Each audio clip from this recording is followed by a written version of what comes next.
Yo, what's going on, YouTube? Welcome back to another Minnesota Twins video. This is about the MLB Trade Deadline that happened today.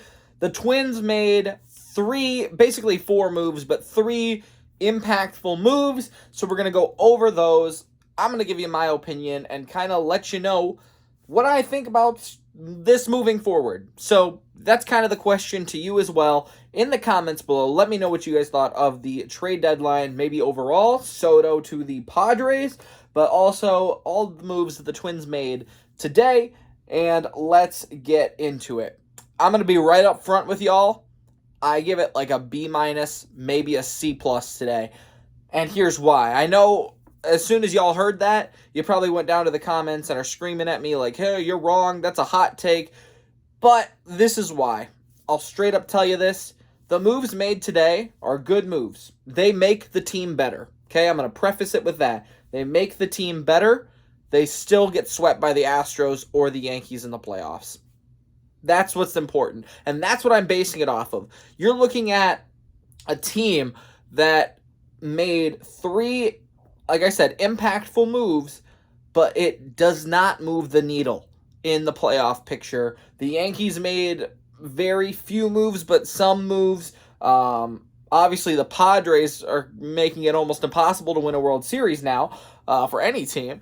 But the Astros made a move or two. They got better. Yeah, the Twins did. So really, they went up. We went up about the same. And we're still miles below them. So that's kind of why I grade it so poorly, is because none of the moves today, I think, really impact the playoff picture this year. Maybe next year, maybe the year after that.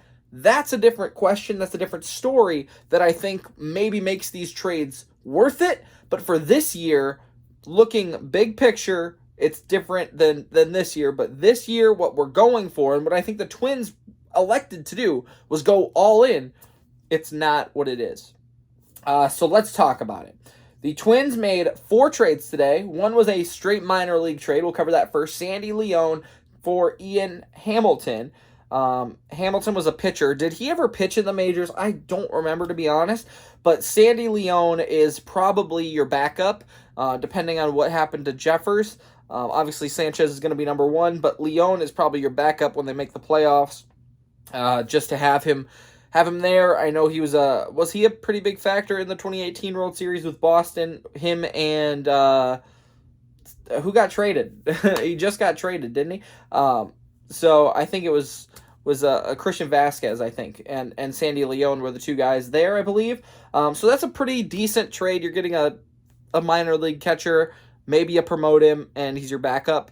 That's not a bad move.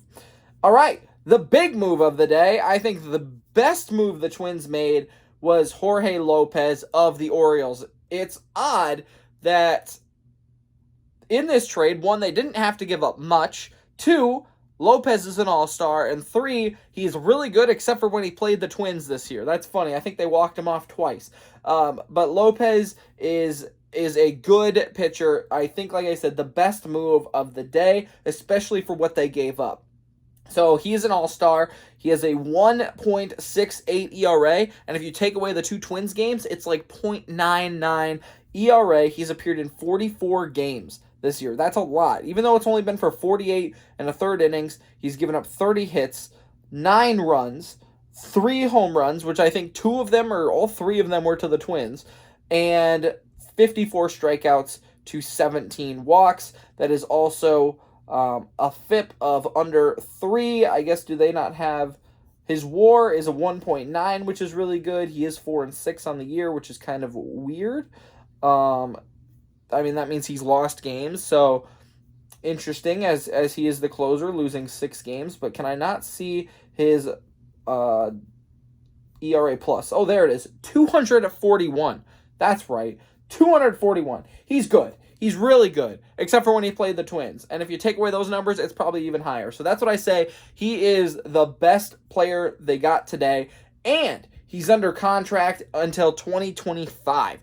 This is a guy, again, I think will make an impact this year, but will be good in the next few years.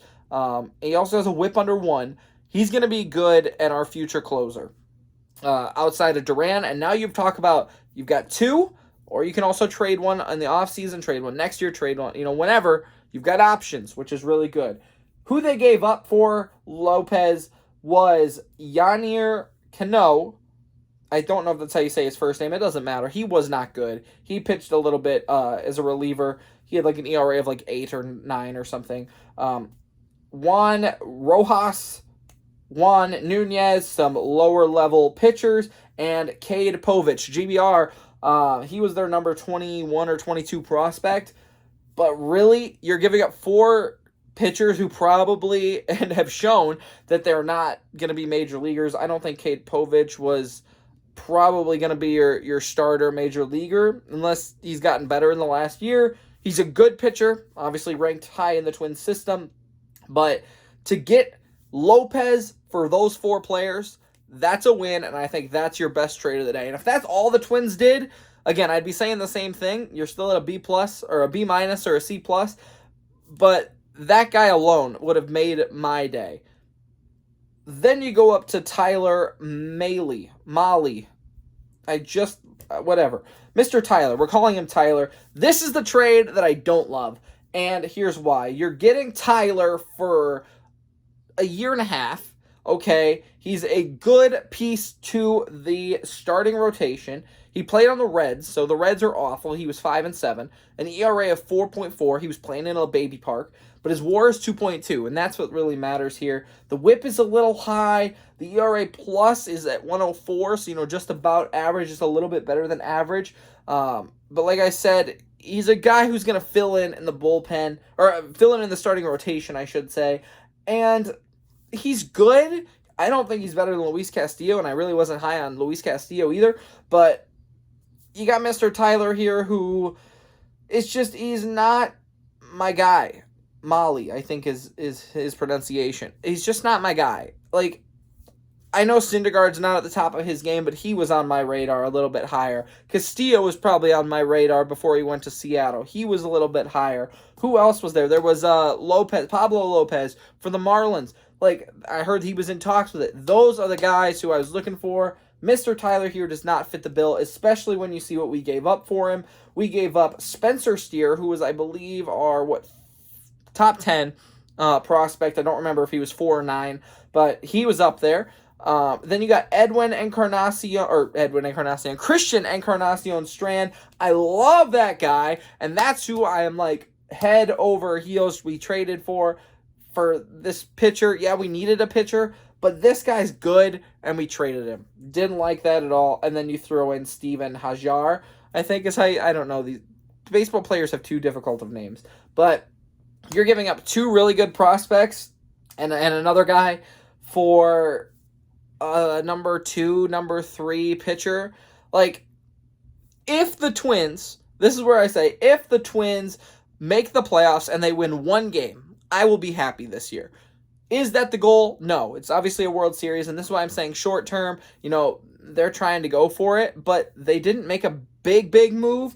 And if you're pitching, Mr. Tyler here, and that's your guy that you want to pitch against the Yankees, I hope they win 1 game. I hope it's his game, but you're not winning a World Series with him. That's what I'm saying. If that should be the goal, right? Winning a World Series, those 2 players, they might win you a game, but can you rely on them all season? And I don't know. Spencer Steer, I think, was a good guy we were going to give up anyway. Encarnacion Strand, man, I liked him. He's a stud. And I won't go through any of the minor leaguer stats because there's just too many of them. But, man, he's going to be good. And that's somebody I really wanted to see continue in the Twins system. He had 2 home runs in his first Double-A at-bats. Like, that's obviously Double-A, but it's just like he was a home run hitter, and he was a good hit. Well, I'll move on. The last guy we traded for was Michael Fulmer from the Tigers for relief pitcher Sawyer Gipson-Long, and I think this was a decent trade as well. You're not really giving up much in Gipson-Long, and you're getting a guy who's going to fill the bullpen. Like, if we're relying on players like Cano or, gosh, I don't even know who's in our bullpen anymore. Cano was probably the biggest guy, or like Minaya, is that another guy? Like, those guys are not going to win you a ton of games. I don't know if Mahle was the right name. The Twins have too many bullpen players who aren't good that they're not even remembering. They're not worth remembering.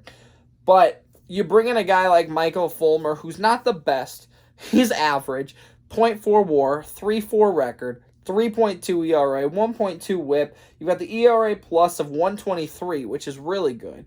But, like, you bring in a guy who's going to help contribute in the bullpen, and I think he's going to be a little bit better than Cano, and you're not giving up much for him. That's why I say this was a good trade. He was also Rookie of the Year back in 2016. And for a pitcher, that's pretty good. He's also been an all-star. Like, that's good. Like, that's who we need to bring in, and he hasn't been bad, right? He hasn't been bad. He actually walked over from the Tigers bullpen, or the dugout, to the Twins dugout today, so that was kind of funny. But this is why, again, that I give this day a B- to a C+. I don't care what anybody else says. It's because you're not going to win a World Series with this team. Do they get better? Yes. But I think you're going to have to make significant offseason improvements. Correa's probably not the answer. I personally would much rather spend his money on, 2 to 3 really good pitchers or other players, because I guess we'd have to replace Correa depending on what Royce Lewis is going on. But I'd rather spend that money somewhere else than on Correa. I think Correa is a great leader. He's still a cheater, but I think he's a great leader, and he's helped the Twins a lot this year. But do we want to pay him $33 million? No. So I think the Twins are setting up for the long game in the next 2 years. But until that happens, this year is a wash. And if that's what they're going for with these big moves, Michael Fulmer, for example, is on a rental deal. He's here for this season, $4.5 million or whatever. He's here for the season, and we're going to get rid of him. So that's why I'm saying it's a B- C+. It's just you're not going to win the World Series. You're not going to beat the Yankees or the Astros with the team. They didn't get a needle mover is the biggest thing that I'm trying to say. They got some pieces to build around that will make impacts, but they didn't get a needle mover, and that's why I think I would grade them so poorly. They need to spend money, and they didn't. They did, but they didn't. They didn't try for Soto. They didn't try for Pablo Lopez. They didn't try for somebody who's going to be better. They went for who was available. They went for mid-tier guys. And I'm not saying Lopez is mid-tier. I'm not saying that Mr. Tyler's not mid-tier. It's just that it's going to take some time. And I know the Twins are going for it this year. They have to. It's not it. It's not it for me. That's the video. We can have a discussion about it in the comments. Maybe this is just a hot take, but that's kind of my opinion. So I wanted to share it. Peace out.